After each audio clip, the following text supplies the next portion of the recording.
Hey there, it's Dr. Justin Marcagiani. In today's video, we're going to keep on the gluten bandwagon here, okay? So last video we were talking about gluten sensitivity, and today we're going to just talk about why we should be avoiding gluten in general, even if you aren't so-called sensitive to it.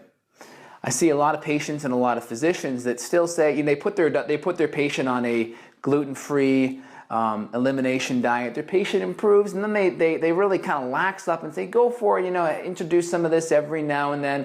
And you know what? Sometimes that can be enough to really derail the person, because just because you don't feel it, you still may have a leaky gut.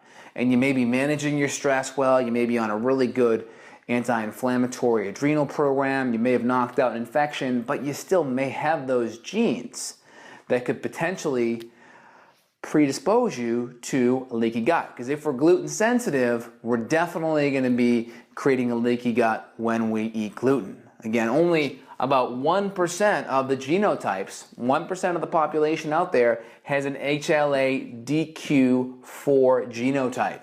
Again, watch the last video for more information, but HLA stands for human leukocyte antigen, and these are basically our different alleles. In this case, we have 9 different alleles. And again, 2 and 8 are going to be the celiac genes. 1 and 3, i.e. A1 and B1, are going to be our gluten-sensitive genes. And you can see 5 and 6 are under the umbrella of 1, and 7, 8, and 9 are under the umbrella of 3. So just so you can see that there. So a great percent of the population has genes for gluten sensitivity.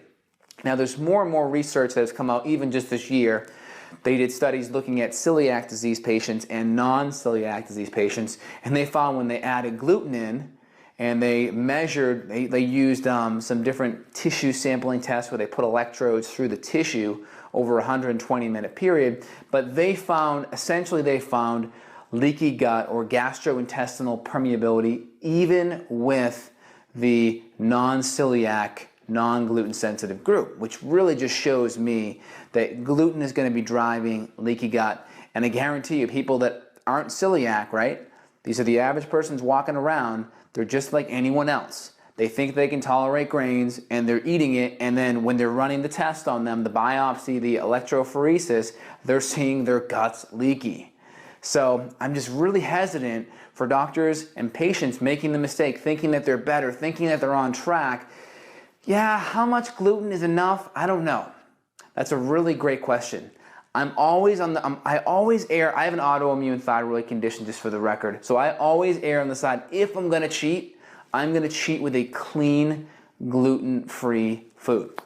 Again, gluten-free does not necessarily mean gluten-free, because a lot of the gluten-free flours and foods are made with other cross-reactive grains. So it's still bad, but you gotta do your best to mitigate. Like a white rice flour is gonna be better, okay?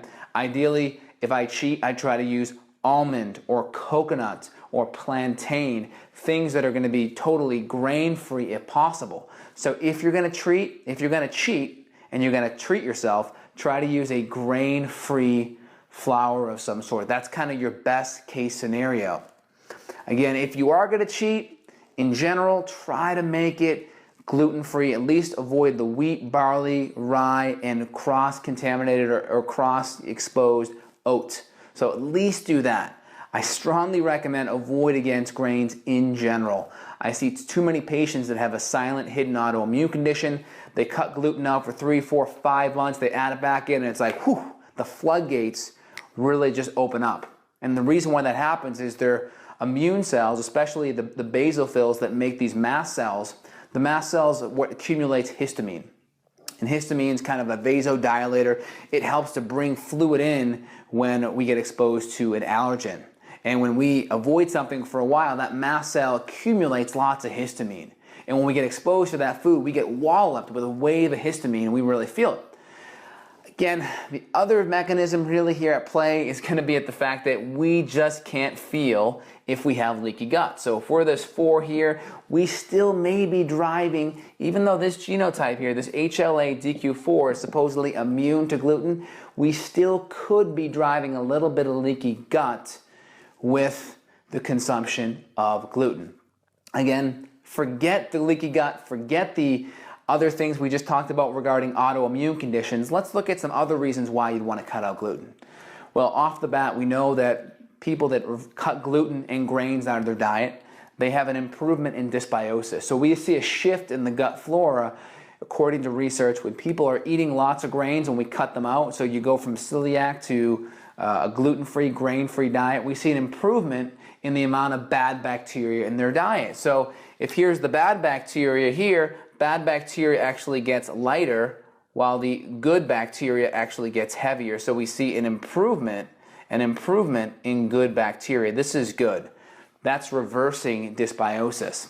Next, we see grains having low nutrition. Well, we know it off the bat because there's been lots of panels and discussions about fortifying vitamins in grains because they're so nutrient poor.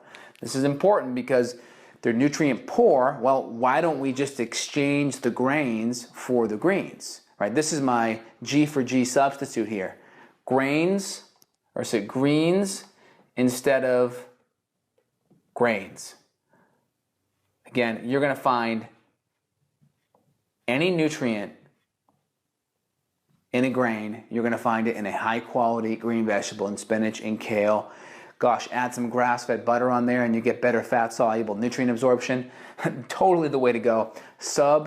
Greens instead of your grains. So low nutrition. And also, 70% of all antibiotics are used on animals. Right? We have lots of sick animals out there. That's why eating organic is so important. Well, guess what? If you're eating sick animals, well, what are the animals also eating? They're eating grains. Why are they eating grains? Because grains will fatten up the animal faster. Again, farmers are paid for by the weight of the animal, not by the health of the animal. So it's all quantity based, not quality based. And again, what are the grains? Well, the grains are going to have all of the low nutrition in them, right? So that when the cows eat them, cows typically eat grass, you get nutrient deficient meat, and then you also get all the grass and the vegetation around there is full of drugs too, because they reabsorb all of the antibiotics that come out in the cow's stool. So you get drugs, and more drugs. So you want to stay away. Dysbiosis, low nutrients, also toxins. Grains also have wheat germ agglutinin and lectin in there, and then wheat germ agglutinin and lectin combined, they are very, very inflammatory. So other reasons why you want to cut them out. Lectins can create gut inflammation and even potentially create malabsorption with certain minerals and nutrients. We also have phytates in the grains, which can be zinc and iron and mineral blockers. We need minerals to help buffer acidity from stress in our environment. Also, wheat germ agglutinin, like I also mentioned, is another inflammatory component of the grain. So it's not just about gluten, it's not just about leaky gut. It's about dysbiosis, it's about toxins, it's about low nutrition, and I also touch upon one more thing. Grains are the most fortified. And what are they fortified with? They're fortified with folic acid. And a good percent of the population has a SNP for the MTHFR reductase gene. So they're missing this particular, or they have this, they're heterozygous or homozygous. They have a SNP either for one or both of these genotypes. And these genotypes prevent the healthy metabolism of folic acid. So typically we metabolize folic acid into folate. 30 to 40% of people can't metabolize, if they have one SNP, they can't metabolize folic acid into folate, and they actually metabolize folic acid into dangerous cancer-causing metabolites. And again, if you have two of the SNPs, then there's about a 70% chance that you're not going to be able to metabolize folic acid into folate. So again, we really want to cut the grains out because the grains are very, very high in folic acid because we dump them in them because we think that we're doing a benefit to society by doing that to prevent birth defects and neural tube and cleft palates and spina bifida, right? But again, the food's nutrient poor to begin with. So lots of folic acid in there. We want to avoid that. Cut the artificial folic acid out. Take a look at your multivitamin. Make sure there's L-methylfolate or L-MTHF. You really want to make sure that the doctor you're with is prescribing a high quality supplement that has that on the back. Again, all of these supplements that I prescribe to all my patients, I cross-reference and check that there's no folic acid on top of it because I'm reading the research and I want to make sure my patients get the most cutting-edge information at their fingertips. Again, a lot of information at this video. Watch the first one on gluten sensitivity if you need to get your head around it a little bit more.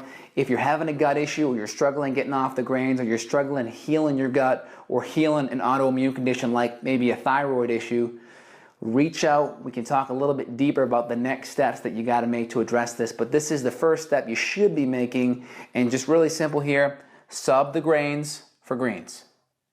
Again, this is Dr. Justin signing off. Subscribe, get more videos here below. Thanks. Take care.